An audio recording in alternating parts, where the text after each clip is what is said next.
Hi hello families, it's a Sunday morning. அம்மா வீட்டுக்கு visit பண்ணியிருந்தோம். சண்டே நடந்த ஹாப்பி அண்ட் சேட் மூமெண்ட்ஸ் தான் வந்து இந்த வீடியோவில் நான் ஷேர் பண்ணியிருக்கேன். ரோஸ் பார்த்தோன்னா நிறைய வெடிச்சிருந்துச்சு, அதெல்லாம் பறிச்சிட்டு இருந்தேன். சாமந்தி வந்து ப்ரௌன் கலர், அது ரொம்ப அழகாக இருந்துச்சு, அதையும் பறிச்சிட்டு இருந்தேன். வயல் வந்து ரொம்பவே க்ரீனிஷாக இருந்துச்சு. சரி, இந்த மாதிரி இடத்துல என்னைக்காவது பிரியாணி செஞ்சு சாப்பிட்ணுன்னு ரொம்ப நாளாக ஆசையாக இருந்துச்சு. அது வந்து சரி இன்றைக்கே செஞ்சிடலாம் அப்படின்ட்டு எல்லாருமே பிளான் பண்ணிட்டோம். செய்யவும் ஸ்டார்ட் பண்ணியாச்சு. ஆளுக்கு ஒரு வேலையை வந்து செய்ய ஸ்டார்ட் பண்ணிட்டோம். ஃபர்ஸ்ட் பார்த்தோன்னா நான் வெங்காயம்லாம் நறுக்கிட்டு இருந்தேன். அப்போ தான் அம்மா, லட்டு, சச்சின் எல்லாம் வந்தாங்க.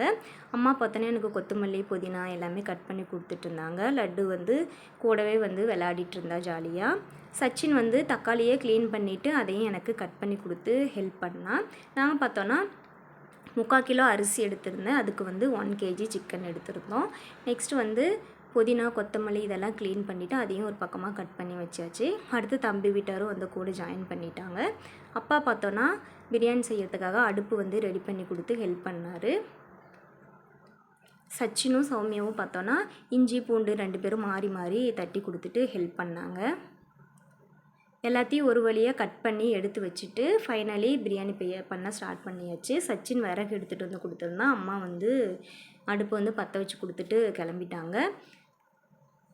ஹீட் ஆனதுக்கப்புறமா ஆயில், நெய் இதெல்லாம் விட்டதுக்கப்புறமா பிரியாணி ஸ்பைசஸ் போட்டு கிளறி விட்டுட்டு கட் பண்ணி வச்சுருக்க ஆனியனை போட்டு நல்லா வதக்கி விட்டுக்கலாம், ப்ரௌன் ஆகிற வரைக்கும். அடுத்து இஞ்சி பூண்டு பேஸ்ட்டு போட்டு அதை பச்சை வாசனை போனதுக்கப்புறமா கறிவேப்பிலை, கட் பண்ணி வச்சுருக்க 3 தக்காளி இதெல்லாம் போட்டு கிளறி விட்டுக்கலாம்.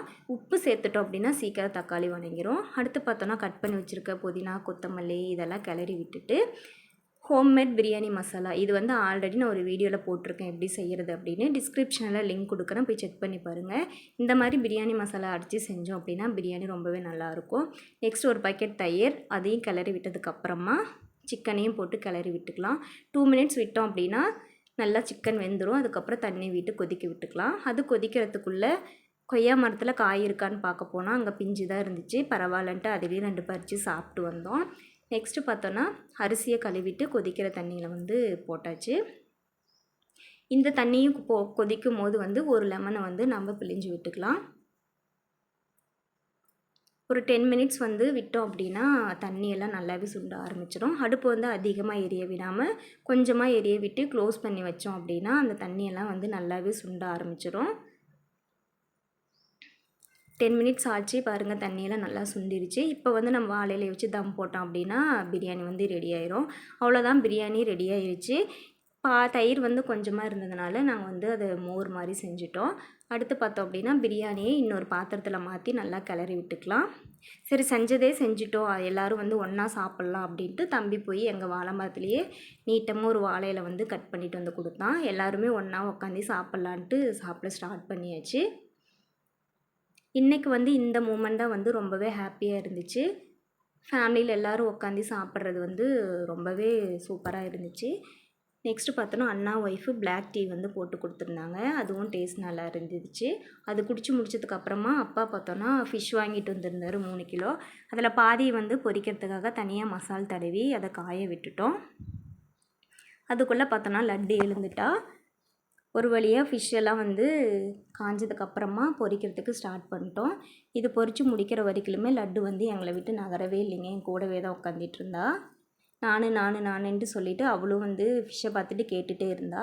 அவளுக்கு வந்து இன்னும் நான்வெஜ் எதுவும் கொடுக்காததுனால மீன் வந்து அவளுக்கு கொடுக்க முடியல. ஆனாலும் வந்து பொரித்து முடிக்கிற வரைக்குமே வந்து கூடவே தான் உட்காந்துட்டு ஒரே அலப்பறை தான் செஞ்சிட்டு இருந்தா. ஒரு வழியாக மீனெல்லாம் பொரித்து முடித்தாச்சு. ஃபைனலி இதுவும் சாப்பிட ஸ்டார்ட் பண்ணிட்டோம். மீன் வந்து ரொம்பவே டேஸ்ட்டாக இருந்துச்சு. அப்போவும் லட்டு வந்துட்டேன் எனக்கு வேணும் அப்படின்ட்டு, ஆனால் அவளுக்கு கொடுக்கவே இல்லை. அடுத்து பார்த்தோன்னா அத்தை வந்து ஊர்லேருந்து மெதுவடை, உளுந்து வடையெல்லாம் கொடுத்துட்டு இருந்தாங்க. அதுவும் டேஸ்ட் ரொம்ப நல்லா இருந்துச்சு. இதெல்லாம் சாப்பிட்டு முடிக்கிறதுக்குள்ளேயே பார்த்தோன்னா அம்மா வந்து பால் டீ வச்சுட்டாங்க. அதையும் குடித்து முடிச்சாச்சு. அடுத்து பார்த்தோம் அப்படின்னா மீதி இருக்கிற மீனெல்லாம் வந்து அம்மா குழம்பு வைக்க ரெடி பண்ணிட்டாங்க. கொதிக்க மீன் குழம்பும் ரெடி ஆகிட்டு இருந்துச்சு. வீடு வந்து பக்கத்தில் இருக்கிறதுனால நாங்கள் இன்றைக்கி சாப்பிட்ல, அது வந்து நைட்டுக்கு எடுத்துகிட்டு போயிட்டோம். அடுத்து வந்து பொங்கல் லீவ் முடிஞ்சு தம்பி வீட்டெல்லாம் கிளம்பிட்டாங்க. அது ரொம்பவே ஒரு சேட் மூமெண்ட்டாக இருந்துச்சு, மனசே இல்லாமல் கிளம்புனாங்க. நெக்ஸ்ட்டு பார்த்தோன்னா நாங்களும் பாய் சொல்லிட்டு கிளம்பிட்டோம். அவ்வளோதாங்க, இந்த சண்டே இதோட வந்து ஃபினிஷ் ஆச்சு. தேங்க்யூ.